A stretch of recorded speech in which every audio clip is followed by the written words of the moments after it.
Good morning and welcome to our podcast. This is Jo Cameron of Redmayne and Julian Mellor of Positive Impact Golf. Good morning. Morning, Joe. How are you doing today? Tremendous. Beautiful day. It's a beautiful day, isn't it, at Ardencote today? Our home, indeed, in rural Warwickshire. Today, our podcast is about standard operating procedures. So, they're all about engineering out complexity, making things more straightforward, so you spend less time thinking about it. So, when I said to you we're going to be talking about standard operating procedures today, what did you say? What was the first thing that you said? 6 principles of positive impact coaching. Right, yeah. So why do you think it is that the 6 principles of positive impact golf coaching are a bit like a standard operating procedure? Why do you think that's the case? You're following a pattern, you're following a process, so the outcome becomes more reliable. Yeah. So often golfers are messing around with different theories. They'll try this, they'll try that, they'll put a piece of this, piece of that, and then they end up with like a mishmash of movements instead of one precise movement that's very effective. And ultimately, if you follow the process, you don't have to think a lot about it. Yeah. It just happens. So it makes it allows your subconscious to take over, and it just feels so much easier. Yeah, because we've talked before, haven't we, about becoming laser focused on the ball rather than following the process. What happens when people, keep the head down, keep laser focused on the ball? What is likely to go wrong? Stops the movement. Absolutely kills movement. Yeah. Your body can't function well if you can. People say it's keeping your head down on the ball. It's not your head, it's your eyes. Right. It's the eyes that become laser focused on the golf ball. If the eyes are fixated on one point, the rest of the body doesn't move. So you have to follow the process, and that's why we get to do some fun activities with golfers with their eyes shut and getting them to move their head differently. That's when the outcome tends to be better. But what I love about it is it's following a process. Yeah, it's the process, the standard operating procedure, the 6 principles of positive impact golf. Because what happens to your mindset when you become too laser focused on the ball?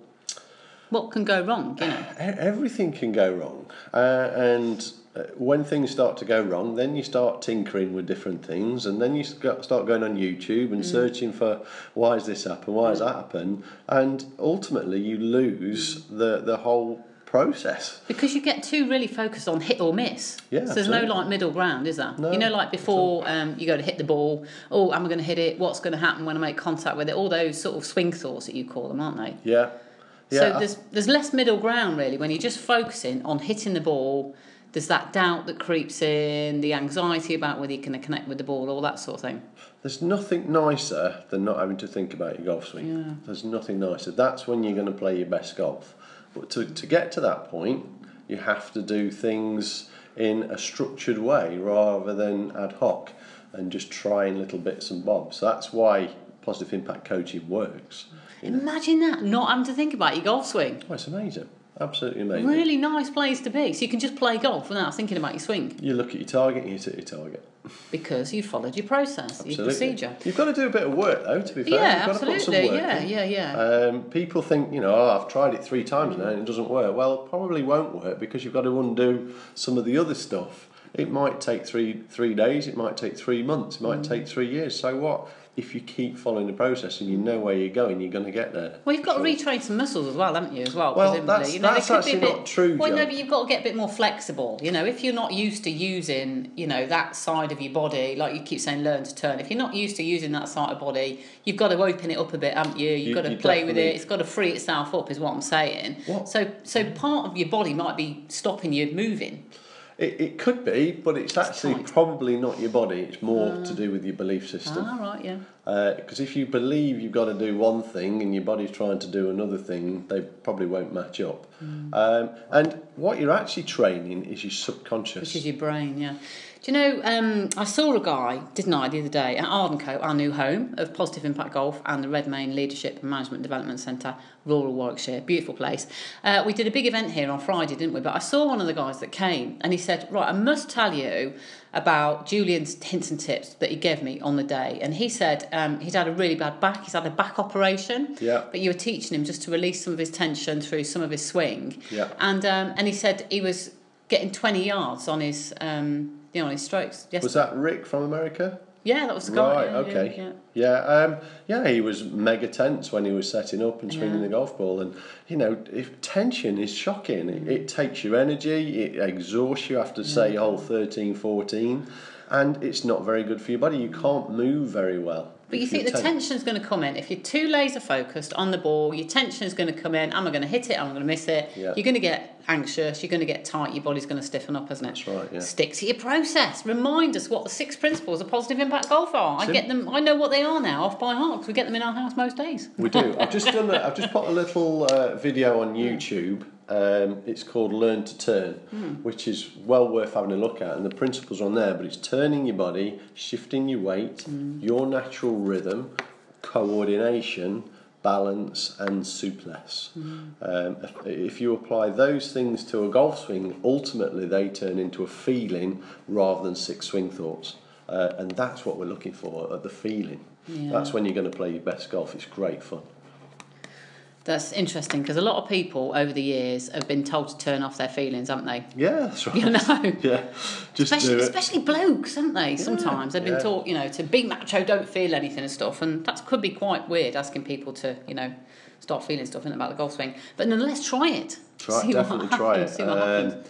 As I put on the end of the video, you get this right, that's when the magic happens. Yeah, that's right. Yeah, brilliant. Relax. Get supple, balance. It's a bit like being a leader, I think. As soon as you start to relax into your role, you're going to find it a lot easier. If you're stressed or you're tense or you think you're going to fail at work, you go into that mentality and then your results are more likely to take a nosedive than they would earlier. But let me just tell you what the definition of a standard operating procedure is. So it's a step-by-step instruction compiled usually by an organisation to help workers carry out routine operations. Yeah. So it engineers out complexity, engineers out faults.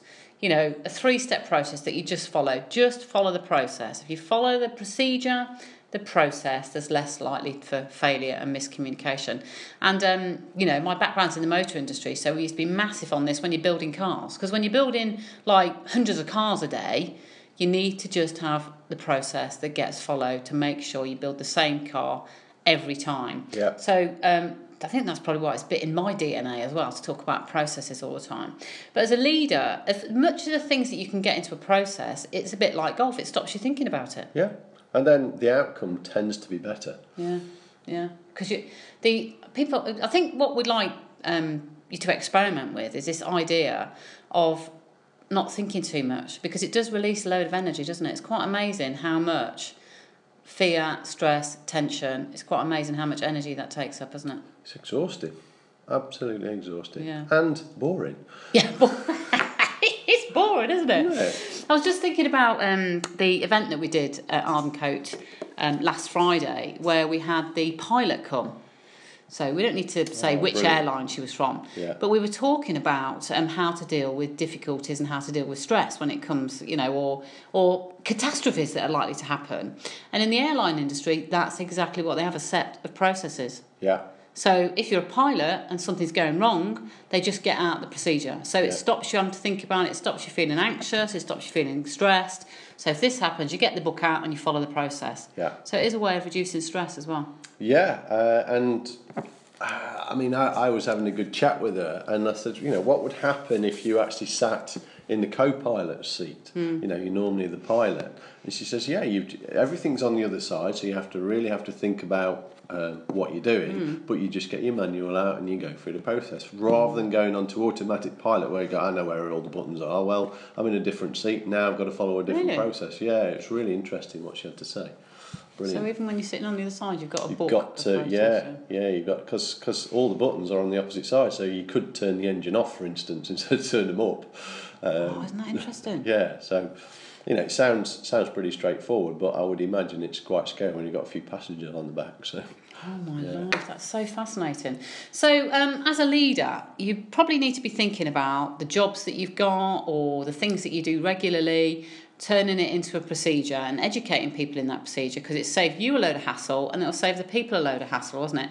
And you'd be amazed actually about the amount of things that you probably do time after time after time that you put into a process. I remember somebody that I was working with once had a very successful business, and she even had to write a procedure about how to make the tea. and the coffee, because the people that she had working for her were not making the tea and the coffee in the right manner. So it was sometimes variable, and what people like is the thing that's always the same when they come to your shop. Yeah, so they had to actually write a process on tea and coffee. There's another thing in golf called a pre-shot routine, which is the stuff that you do behind the golf ball. And again, you could say that is a procedure. Some people do it, some people don't. You probably find that some of the top, well, I would say all the top pros do it, because they're taking out the variables with it. I think sometimes you've got to be a little bit on instinct. Yeah. You know, you may be stood over the ball and you just feel like, I know what I'm doing. You might not have to follow the process. But I think if you're in a flap or the pressure's on or you need to pull the shot off, maybe go through or think about what your pre-shot routine might be. And I do believe that is per individual. I don't think there is a one way of doing it. There's always more than one way. Some people like to have a practice swing, some people don't. Some people like to get behind the ball, some people like to do it from the side. There was a really interesting one when Louis Oosthuizen won the Open, and he had a red spot on his glove.